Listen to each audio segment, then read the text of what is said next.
Hello everyone, চলে এসেছি একটা নতুন মিনি ব্লগ নিয়ে। প্রথমেই আমি বলে রাখি, সাবস্ক্রাইবার আমার কিন্তু এখনও 0। তোমরা যদি আমার ভিডিও ভালো লেগে থাকে প্লিজ সাবস্ক্রাইব করে নিও।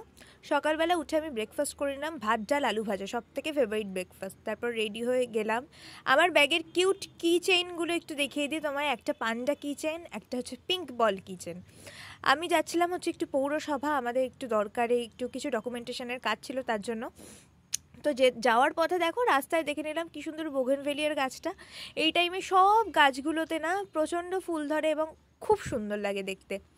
তা আমি চলে এলাম হেঁটে হেঁটে পৌরসভা, কিন্তু দুঃখের ব্যাপার হলো পৌরসভাতে এসে কাজের কাজ যেটা ছিল সেটা বাদ দিয়ে বাকি কিছুই হলো না, সময় নষ্ট ছাড়া। আমার পরীক্ষা চলছে তোমরা জানো তো, তাই জন্য আমি বেশি টাইম ওয়েস্ট না করে বাড়ি চলে এলাম। বাড়ি আসার পথে মিয়োমোড়ে গেছিলাম।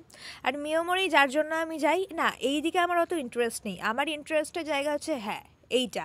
আমার ইনস্টাগ্রামের নাম হচ্ছে দ্য ডেজার্ট গার্লি, কারণ বলে আমি মিষ্টি খেতে, ডেজার্ট খেতে এত ভালোবাসি। তাই জন্য গেলে পেস্ট্রি আনবো না তা তো হয় না। আর আমার বাড়ির পাশেই মিয়ামোড়ে, তো সামনে বার্থডে আসছে, তাই কেকও দেখে নিলাম কটা। আর বাড়ি ফেরার সময় দই আর আইসক্রিমকে চলে। ভিডিওর এত দূর অবধি যখন দেখেছেন, তার মানে নিশ্চয়ই আমার ভিডিওটা একটু হলেও ইন্টারেস্টিং লেগেছে। তাই যদি আপনার ভিডিওটা ভালো লেগে থাকে, আমার এই শর্টসের চ্যানেলটাকে সাবস্ক্রাইব করে দেবেন। আমার একটা লং ব্লগারও চ্যানেল আছে, যেটার লিঙ্ক হচ্ছে ইউটিউবের ডেসক্রিপশনে আপনারা পেয়ে যাবেন। আপনারা গিয়ে চেক আউট করতে পারেন। আর যদি সেটাও ভালো লেগে থাকে তাহলে সেখানেও সাবস্ক্রাইব করে নিতে পারেন। Thank you, by.